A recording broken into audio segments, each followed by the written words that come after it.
move on to Joseph. Joseph's our IoE evangelist inside Cisco, Vice President of Internet of Everything, inside our practice, our consulting practice. He works with world leaders to understand and capture the $17 to $19 trillion opportunity that's going to take place over the next 10 years. I'll share a lot of thoughts with us today around this and the value that it brings to IT. If there's one thing that I've heard from you folks is, how do you make that practical? How do I go back to my organization and really bring the Internet of Things or Internet of Everything into the environment, practically? So we're going to hear from Joseph, and then after we'll hear from John Manville, who's done a lot of use cases inside Cisco. Every time I hear Joseph speak, I get excited. He's a very motivational speaker. A little known fact about him, it's funny because I saw him and his wife, kids went on a camping trip, but it was with this RV that had everything known to man in it. So we call him a glamper now. Instead of a camper, he's a glamper, all right? Please welcome Joseph to the stage. Come on up. Well, it's always great to follow the GOAT. Everybody knows what the GOAT is, right? Who knows Jerry Rice? Remember Jerry Rice, the GOAT? The greatest of all time. That's John Chambers, right? The greatest of all time. So privileged to be able to talk to you today. Why don't we start with why today is so special? We've heard from John. We've got all this excitement. But I was really excited to talk to you specifically because June 9th is historic for disruption. It's historic. What happened June 9th, 1931? G remembers. No, just joking. No, what happened June 9th, 1931? First rocket-powered aircraft, designed and patented. Talking about disruption, imagine my life, 400,000 miles I traveled last year. That'd be a little hard to do in a coach and buggy, huh? Okay, 1931 again. My favorite, Donald Duck. What would life be without Donald? Right, one of my favorite cartoon characters. And finally on June 9th, 1973. How many horse racing fans do we have? All right, you should know this. Fastest mile and a half ever run, Belmont Stakes, right? Secretariat, right? Secretariat. June 9th, important day for disruption. As we talked about disruption, and John talked about IT being relevant, let's start with the business message. What does it mean to line of business professionals when you talk about digital disruption? What are the implications?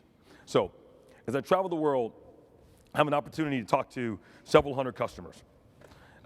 And I thought what I'd do is share with you what I've learned in terms of their top 5 implications for digital disruption.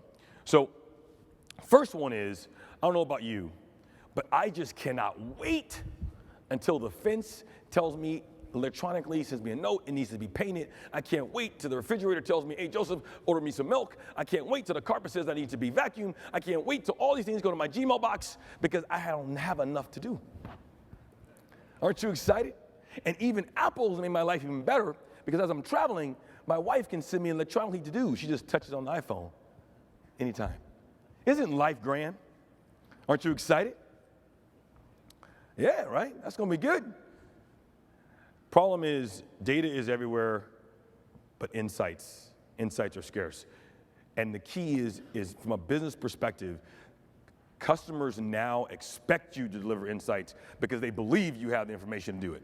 4 out of 5 banking customers would trust a non-bank for their banking needs. Why is that? Because they believe the bank already has all the information about them already. They know their purchases. They know where they're going. They know what they're spending.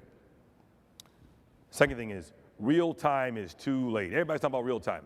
How many of you have teenage daughters? It'll get better, I promise. I have a teenage daughter. Love her to death.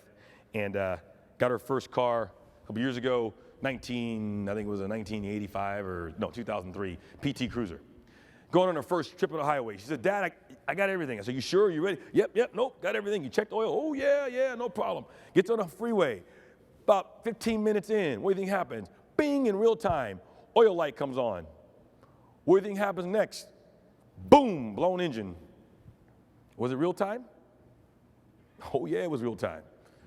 No value, though, right? It's too late. Very, very proud to announce my family is 3-0 against breast cancer. So spent a lot of time talking about breast cancer and talking about breast cancer and what we can do to fight against it. An opportunity to meet this professor. And this doctor said, you know, problem that we have is women with dense breast tissue, it's very hard to determine breast cancer in a mammogram. And so what do? So they order biopsies. And that is not a fun thing, right? Especially when 80% are not necessary. So what he did was he created what's called the IT bra. And these are sensors that go in the bra. And based on the temperature of the breast cells, it determines whether or not cancer is prevalent or not, right? And once it does that, it goes to the cell phone, 4G, 3G, or Wi-Fi network, back to the doctor.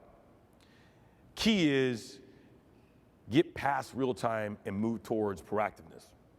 I love this one. Hey, you know what, Joseph, we got all of our stuff. Don't worry, we're building all this great stuff.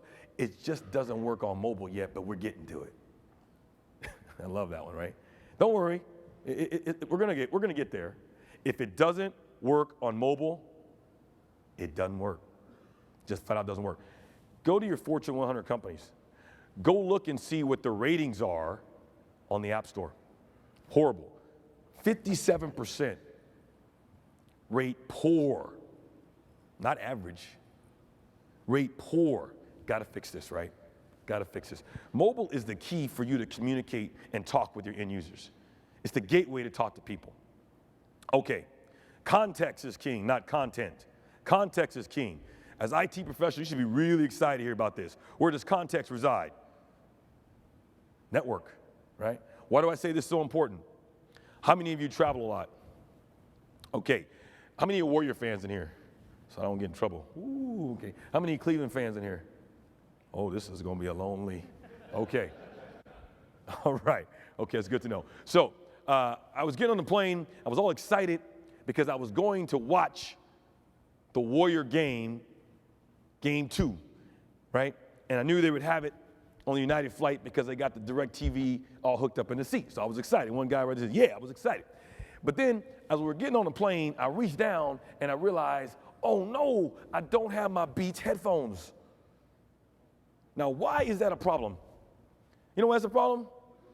It's because this lovely, lovely young couple, lovely, just married, beautiful family, kids well behaved, 2, 4, and 5, until they cross over that plane line. And that lovely family, raised very nicely, when they cross over that line, they transform. And they find me wherever I'm in that plane, that's where they find me, man. And they're gonna be kicking that seat and everything. It's gonna happen. So in that moment, Joseph Bradley, African-American male, between the ages of 24 and 27,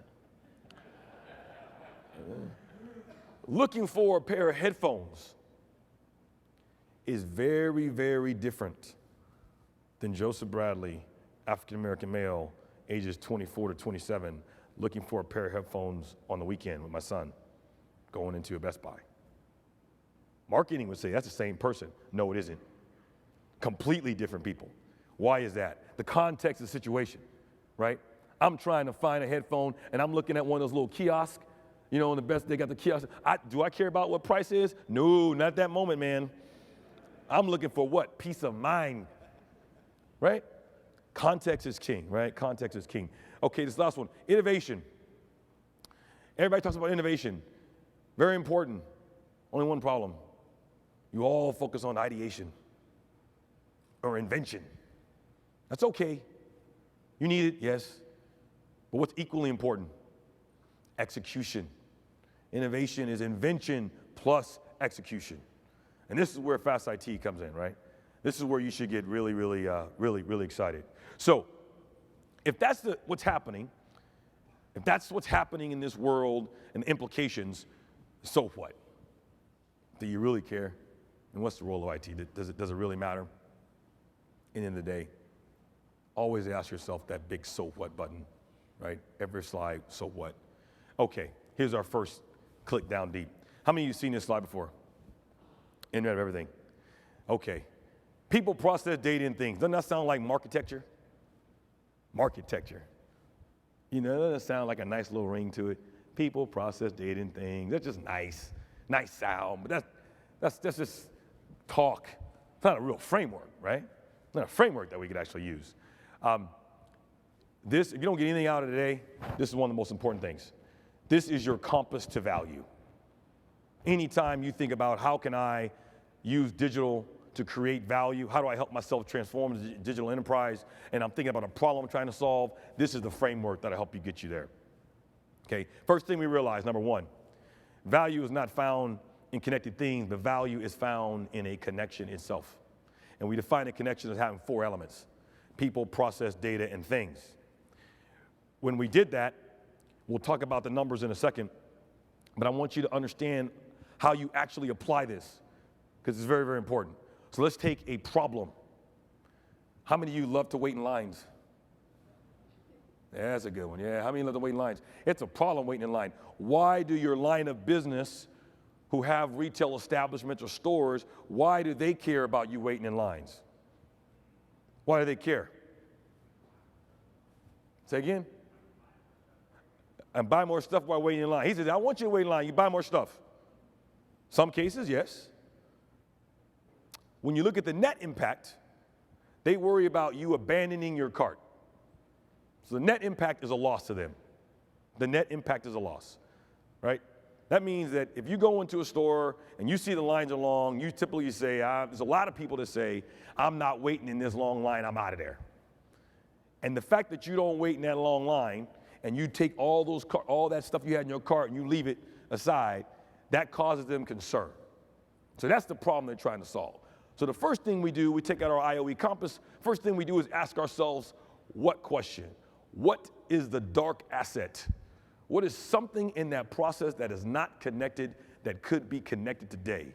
That is the thing. That is IoT. So what could be a dark asset? Well, first thing you do is you pull your car into a parking lot. Ooh, let's connect that. It's one dark asset. Second thing you do is do what? You grab your shopping cart. Oh, let's connect that. That's 2 dark assets. Have we created any value yet? Have we created any value yet? Okay, so let's stop this conversation about IoT. Let there be no confusion. Is IoT important? Yes. Have we created value yet? No. It's a very important concept. No. Merely connecting a thing, you have not created any value yet. Shortest way to ruin is going out and connecting a bunch of dark assets and stopping and thinking you created value. Let's just go embrace IoT. No. Very, very clear about this, right? Okay, so that's the thing. Second thing you got to do is what? It's connected. What do you got to do? You got to make sure that data is structured. Because why? I got ones and zeros coming at me. You're in the parking lot. You're not. Where are you at in that shopping cart? GPS information, location, waypoints. I have to do what to that data? I got to structure it so I can apply analytics so I know 40 minutes in advance when a particular line is going to get long. Now I can impact what? Process. Now I can talk about your staffing process. So why don't I just stop right there? I got it, right? I got the answer. Why don't I stop right there? Do you think, how many people think we got value right now? Let's stop. We got it. We got a PowerPoint slide. Right? It's pretty. It says 40 minutes in advance. Tells you 40 minutes in advance. You're a store manager. You get it. Let me tell you what happened. Real life story. They pulled it up 40 minutes in advance. They got it. They said, ooh, yes. We know he's right. It's working. The lines are getting long. We know which one it is. No problem. Grab the speakerphone. Hey, Lance, in the back of the room, can you come up to the front and help us out on check stand number 4? Because the lines are getting long, Lance, so I need you to come up and open up check stand number 4. What did I just do? I just told everybody in the store what? That the lines are getting long. What was the original problem we're trying to solve? When you hear the lines are getting long, what do? You check out, I'm out here, I'm abandoning my carts. Okay? This is why IoT is important, but there's no value yet. You got to do what? You got to connect it to people. Got to connect it to people. That last step. connecting it to Lance in the back via his device of choice to let him know, oh, guess what? Open up check stand 4, next 5 minutes, please stock it because we anticipate lines being long. Connecting it to Lance. So why do we say people, process, data, and things? Because that is the order of value. That's why we say it that way, right? So, Internet of Everything, that's your compass. Every question, everything you get asked digitally, you bring out that compass. What is a dark asset? How am I going to structure the data? How do I apply analytics to impact process? And how am I going to make decisions differently? How am I going to tie it to people? Okay. Why do we care? That's a nice story, but why do we care? We looked at 61 use cases, 40 in the public sector side, 21 in the private sector side. Looked at the financial implementation of those use cases. Interviewed 7,500 business and IT decision makers, 18 job functions, 12 large economies around the world. Did a little bit of work and said, over the next 10 years, it represents $19 trillion in value, 21% of corporate profits, a third of the expected productivity in the public sector. Big reasons for you to care. But let's take it a step further. Why should you care? Why does digital matter? Because how your line of business professionals make money is fundamentally changing. 3 key areas: community platform, hyper-relevance, and frictionless life, right? Community platform. Let's talk about community platform first. When you think about the community platform, it's about creating value by extending outside your normal walls of influence. How many of you have heard of CrowdMed? Let me tell you, the dark asset here is all the times that you get that chronic pain or problem, you go to the doctor and you can't figure out what it is. My son is at the age now where I'm just able to still kind of hang with him in basketball, and I got maybe one more time to beat him. So I got to get this knee fixed, because after that, it's over, okay? Got the same problem. You go to CrowdMed, it says, here's the deal. How bad do you want to fix this problem? I say, all right, I'll pay you $500. All right, put $500 out there. CrowdMed says, I'll take 20% of that, $100. $400, I'm going to leave open to anyone around the world, to look at your medical information and submit what they believe is a diagnosis to your problem. And you, as an individual, get to decide how you want to allocate that $400 amongst all the responses you receive based on how well it cures your problem. There's over 1 million people on this thing, man. This is really impressive. Using the power of the crowd to drive value. Second, Barcelona. A lot about Barcelona. Created 26,000 jobs last year alone from IoE. Smart lighting, smart parking, lots of solutions there. Great one. Their Centilio crowd platform. Every time they connect something, they make it open to developers, right, to innovate and create new applications. Again, leveraging the power of the crowd. Coursera. Gotta love this one. Coursera online. Again, the same thing. Talked about transforming education. The ability for top universities to do what? To connect the best professors in the world. All of you had that story where you got that one professor that really, really motivated you, right? Imagine that one person being shared with everyone because they got the best way of teaching, right? That's what Coursera does, right? Brings it to you, brings it to you. If I had to choose one vertical where I'd say this truly is impressive, where everybody's really attacking this community platform, I had to say public sector, right? In North America alone, those 40 use cases we looked at, 2% growth in GDP, 3.6 million jobs a year. North America alone, right? Public sector, smart lighting, smart parking, smart water, all these things. What is a killer app in the public sector environment? There's a whole lot of things that are net present value positive, make a lot of money. What's the problem? In business school, they teach you if NPV is positive, you do it, right? And what's the problem in the public sector environment? The person who receives the benefits doesn't pay for it, right? Aligning benefits with cost, that's the issue, right? That's why you have smart parking. 40% of traffic in a city is caused by people looking for a parking space. It's typically the second highest revenue generator for a city. You invest, you get benefit. Smart lighting, you invest, you get energy savings. Why is that important? Because it leads to free public Wi-Fi, because the lights are connected. Lights are connected with free public Wi-Fi. What happens? Ooh, city can sell pre-roll advertisements to retailers. Ooh, retailers like that. More people come in their stores. More people come in their stores. What happens? Ooh, they hire more people. Ooh, they hire more people. They more revenue. We pay more city taxes. Ooh, they hire more people. They want to live somewhere. They got to go buy a house. Oh, housing prices goes up. Oh, city gets property taxes. That's how it works, right? That's how it works. Okay, let's talk about hyper-relevance. Love this one, hyper-relevance. How many of you have been to Chicago lately? In tunnels of Chicago? Wow, you got to go visit this place. Let me tell you, this is great. What did Peepaw do? They said, you know what? Average Chicago person is spending at least an hour in the tunnels. An hour. So what do? They went out and they put wraps on the side of the tunnel walls. And these wraps have product pictures. And they created a virtual store. So you go up to your camera, you go, ooh, this is really cool, right? You go up to that device and you can buy, shop, and see what's going on and what's happening.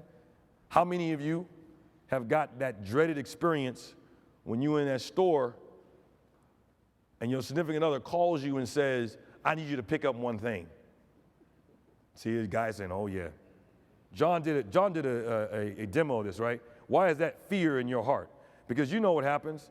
My wife calls me and says, I need a bottle of shampoo. Do you know how many choices of shampoo there are? Do you realize physically how many choices there are? So what do?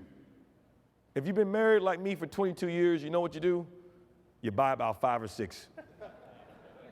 Because it's well worth it, right? And whichever one she pulls out, you say, here it is. Now with this technology, now what do you get to do now? Man, it's linked to your purchasing card, right? So as John showed now, it links to your purchasing card. It can tell you, hey, 80% of the time, linked to this card, this is what they buy, right? Pretty cool stuff. Okay, how many of you have kids about to enter college? Oh, this is an important one for you, man. You know what the hardest subject for your kid to learn is? Harder than physics, harder than any engineering, mathematics, writing. You know what the hardest subject is? Budgeting. Budget 101, that's the hardest, I'm telling you, man. Woo, I got a smart kid, but man, I don't understand, right? Budgeting 101 is the hardest. Okay, love this one. When you think about the ability to invest, it's time consuming. Unless you're one of the top 0.5% of America, you don't get a personal advisor that calls you and manages your money for you. You know what Acorn did?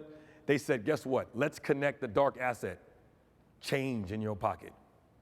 You know what I mean? You collect change and you put it in a bag and you go to the store, but you're embarrassed because they got that machine in the corner and you don't want them to see it. You're a Cisco executive putting all that coin in the machine and the thing going, shh. I know that only happens to me, you know, but the chain, and then you get the money and then you say, oh, guess what I'm gonna do? I'm gonna try to invest it, right? That never happens, does it, right? Never happens. So what Acorn did is they said, you know what? We will tie all of your purchases to your debit card. We will round up the nearest dollar amount in change. We'll round up to near $1. And once we get $5 on it, we'll automatically invest it for you based on your personal investment profile and adjusted based on your needs. Hyper-relevance, personalization in action, right? Tiply, another one, how they making money, right? All of you have gone to that moment, you got some great service, and you go to make that tip, you got one problem. It's about a $5 tip, but you only got $20. Yeah. How many times they give you change? Oh, no, right? Wouldn't it be great to be able to look facial recognition, say, okay, Gate, no problem. Boop, take a picture, recognize that person, and now I can choose the dollar amount to tip them in. 4, 5, 10, it goes directly to them. If I'm in a foreign country, it's always in their currency. That's pretty cool, right? Taking that dark asset, making that happen. Again, facial recognition. So if I had to choose one vertical where I thought this works, hyper-relevance, it'd be retail. Look at all these dark assets. From Wi-Fi tags to tagging the shelves, sensors on the shelves, to tracking of the cameras. All these sensors, I'd say retail is it. We did a study, we looked at 7,000 retail consumers globally. 19 different use cases. Here's the thing to get out of this thing. People want savings, yes. They definitely want savings, no doubt about it. But you know what? You now know how valuable your time is. So efficiency is really important to you. Number one thing they said, augmented reality, man. The ability to help me get in and out quickly. Here's the thing for you. Me and my daughter, we don't like to shop much. Now, my wife and my son, they love the whole coupon shopping experience. When they go in the store, no thing just giving them paper, they just in heaven. They just grabbing everything, right? Now, how can we tell as a network who is shopping? What's way in the context? How can the network determine? Is it Joseph and his daughter, or is his wife and his son? One good way is the speed at which the cart is moving. Because if it's me and my daughter, let me tell you, we are moving. We're almost in dead sprints, right? Is that the time you think to send me discount ads? No. You can tell based on the rate of cart how quickly I'm moving, so maybe you want to show me a map to get to where I need to get to quicker, right, on the route. So when you do this, why do you care? $20 billion revenue company, retailer, 7% margins, about 900 stores, so big box retailer, 120,000 plus employees, a lot of square footage. Man, almost 16% improvement in bottom line profits based on just those solutions we talked about every year. How are retail margins? Are they big? Retail's making a lot of money? What's the margin on retail? Think that excites people? Yes, right? 3%, that's right, 3%. And yes, we have a set of solutions at Cisco to help you go along that pattern, right? For retail and IoE, right? Take you along that path to get you to that value. Let's talk about the last one. Frictionless life. Love this one. Frictionless life. Frictionless life says you want to make money by saving people's time. That's what frictionless life means, right? Okay, how many of you have ever tried to sell something on Craigslist or eBay? Somebody's laughing already. Oh man, what do you got to do? You got to package the thing up, you got to wrap it right, then you got to take the time to drop it off at the post office or whatever. What a pain, right? Ship. How many of you heard of this app? Beautiful. Connected to dark asset. Wonderful app. They even call themselves heroes. Called a Ship Hero. You want to ship something, take a picture of it, bang. That's it. That's all you do. They come to your house, pick it up, package it, wrap it up, last thing you see. Last thing you see, right? Taking time out of the process. This one I love. I might just buy an Audi just for this one thing. Okay, I'll tell you a little secret. I run the Internet of Everything practice, so I like to buy stuff from Amazon. And my wife, she don't like that too much. She said, only a little bit. I said, okay, yeah, I'll be good. But the problem is they keep dropping it off at the house. So she knows. That's the problem. She knows, here it comes, right? She knows the guy by first name, right? Oh, here you go, right?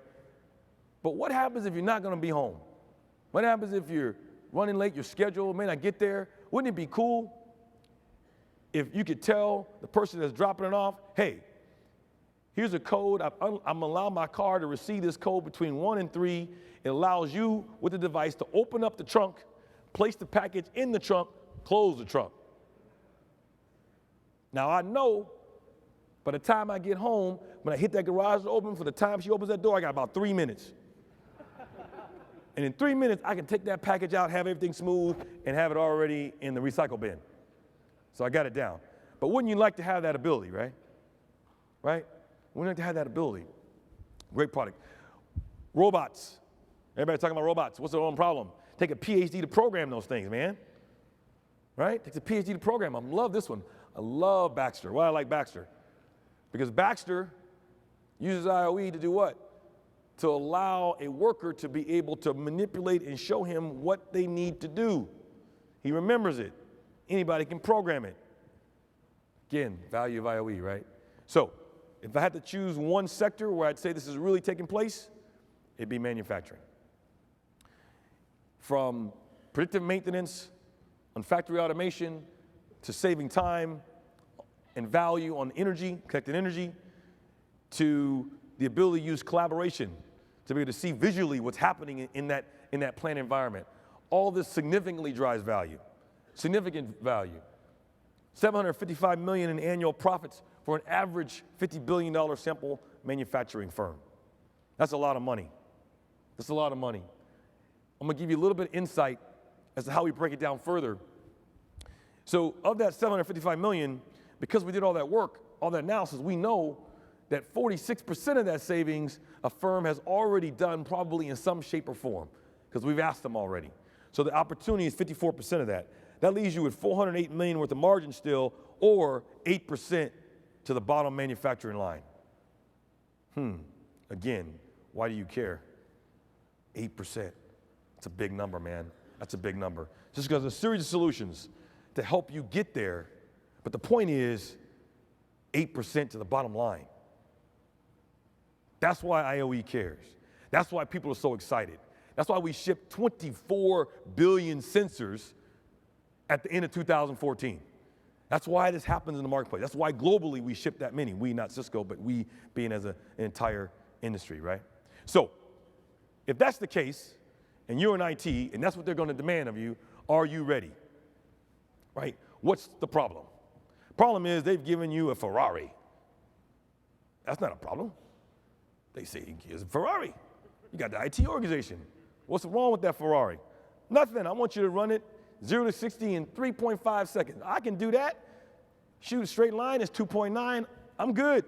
What's the problem? Well, I need you to run it in mud with potholes and a couple of trees. That's your challenge, right? That's your challenge. Okay, I'm going to talk to you about 3 things that I think are not common, but what I've seen really determine and help you with success, right? Okay, let's talk about these 3. First, IT as a profit center. Ooh, what the heck does that mean? Ooh, IT as a profit center. Wait a minute, I thought we shared service, man. Shared service. We'll talk about this. Create and execute your digital blueprint. And finally, innovating outside the 4 walls of your organization. Okay, IT is a profit center. John said every company is a technology company. Pizza Hut is a technology company. Man, 80% of their revenue is coming from a mobile app. Why do you care about that? What does that mean? That means IT is now strategic.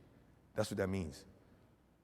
If IT is strategic, that means I got to think about not simply reducing costs, but as John said, remember when he said the definition of fast IT was?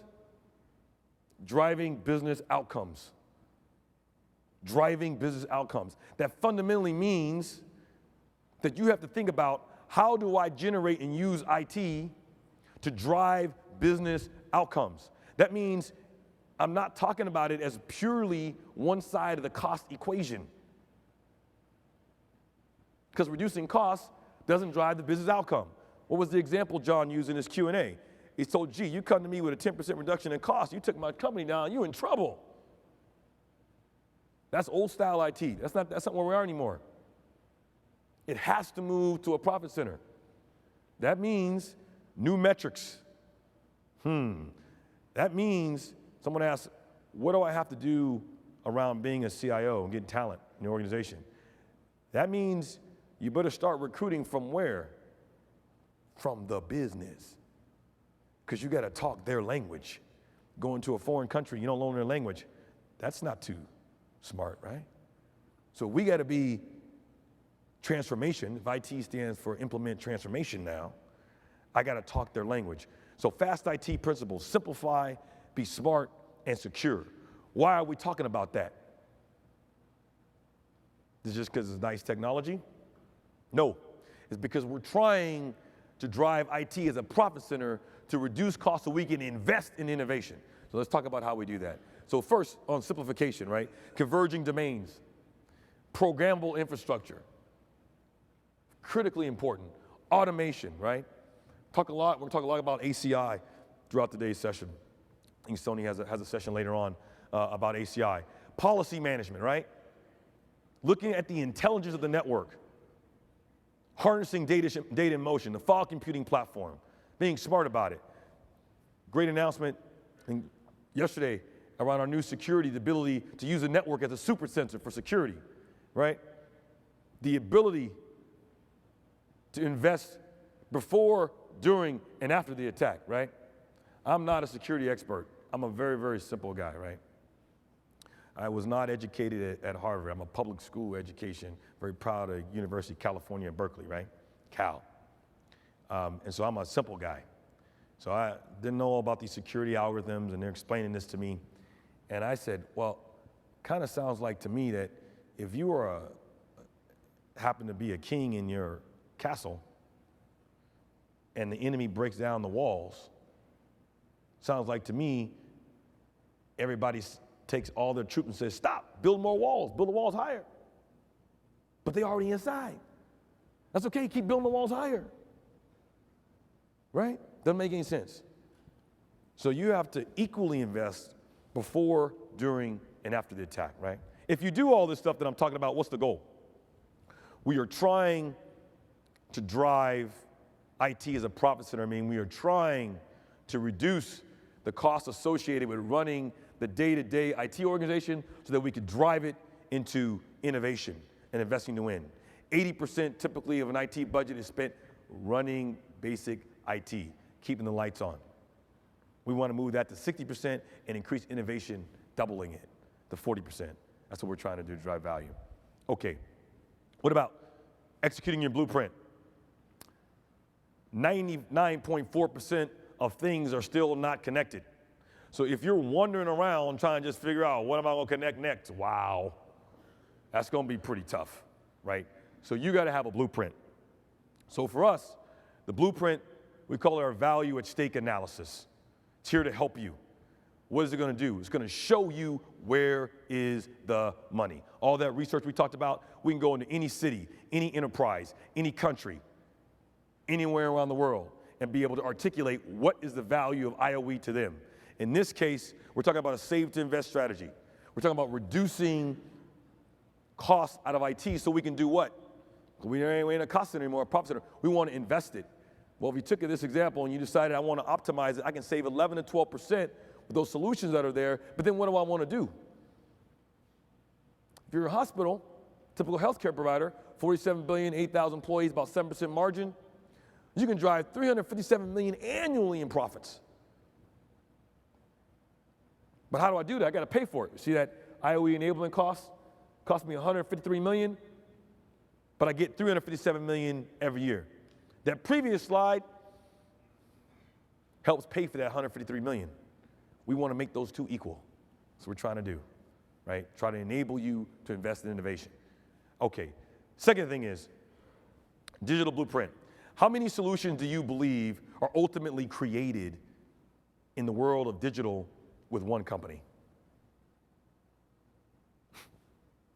Not very many, right? So when you innovate in IT, why is it that we get in the room and we say, who are our smart people? Okay, let's get in the conference room and let's figure this problem. Let's get real innovative. Who's in the conference room? Only you. That's the problem. That's a fundamental problem. If solutions require, by definition, implementation across a broader ecosystem, then you better be able to innovate across that ecosystem. Have to. So we created a process we call CHILL, Cisco's Hyper Innovation Living Labs. What does it do? Let me tell you. Number one differentiator, first thing is, it's about not innovating with one company, but we bring multiple uncommon partners together to solve an industry problem. So let's take an example. In this case, it was retail. We bought Nike, Lowe's, Costco, and Visa, all looking at how do I reduce customer friction. That's the first thing we did differently. Not one-to-one, but all four. Second thing we did was time-bound it, 48 hours. Third thing we did is make available well over 100 resources, so at the end of the day, you have to deliver a working prototype, a physical working prototype of your solution. Financial analysis is there so that it can be voted on to determine if the executives want to implement it within the next 60 days in a real live environment. Result of this, 4 things got through. 48 hours, 4 real prototypes, estimated revenue impact over the next 3 years, $5 billion. Amazing what happens, the power, when you bring in the power of the ecosystem to innovate. Last thing I'm going to tell you, man, how many of you have talent as a major challenge in your organizations? How many of you feel talent is a major problem? Man, if you don't know about talent, man, every hand should be up in this room. right? Talent. Have you spoken to a millennial lately? Have you spoken to a millennial lately? I did this experiment. I decided that my New Year's resolution was to become a millennial. That was my New Year's resolution. And so here's what I found out, man. It was a wonderful experience. Here's what I found out. First thing is how many of you would be willing to give up your sense of smell before you lost connectivity to the internet? Well, 40% of millennials would. 40%. 40% of millennials would be willing to do that.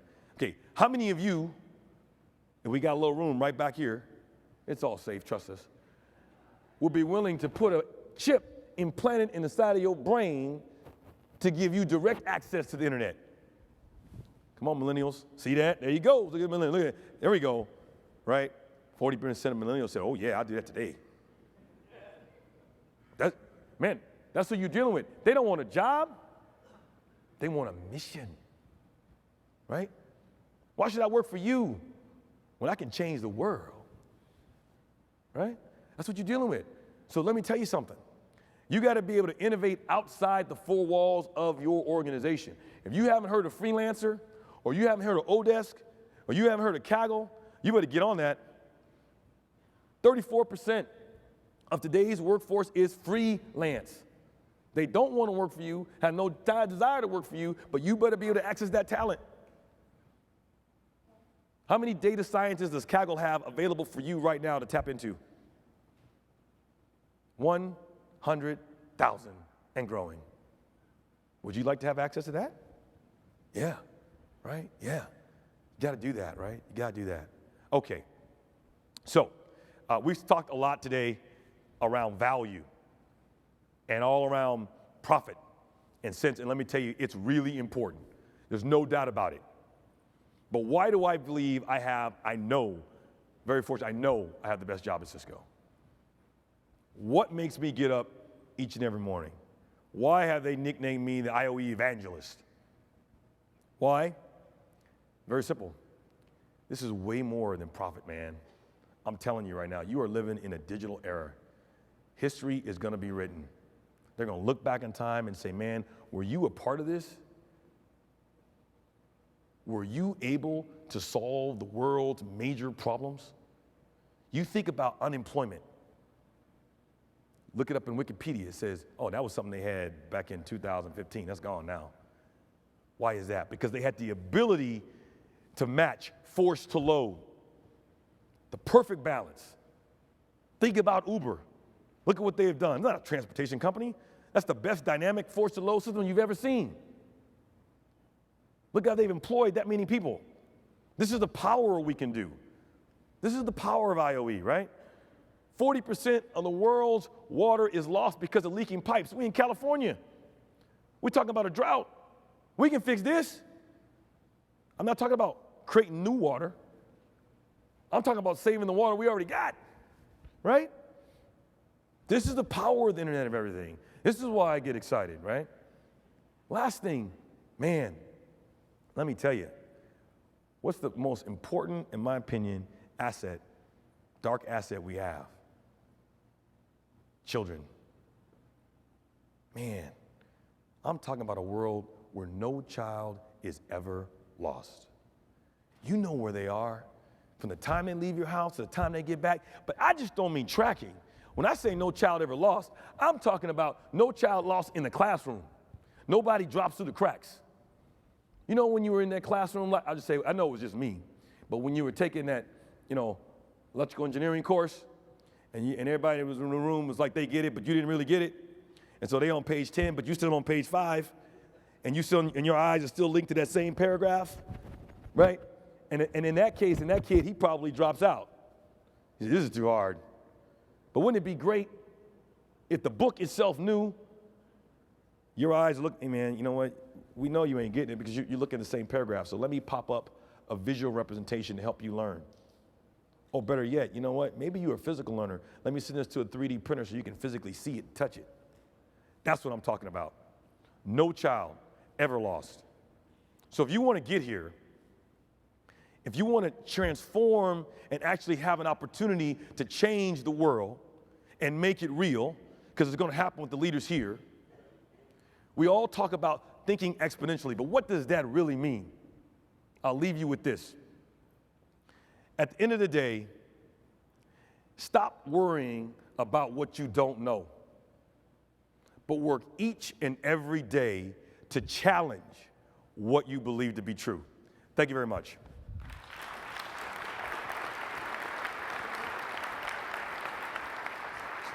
Great job, my friend. Thanks a lot. Thank man. you. Thanks a lot.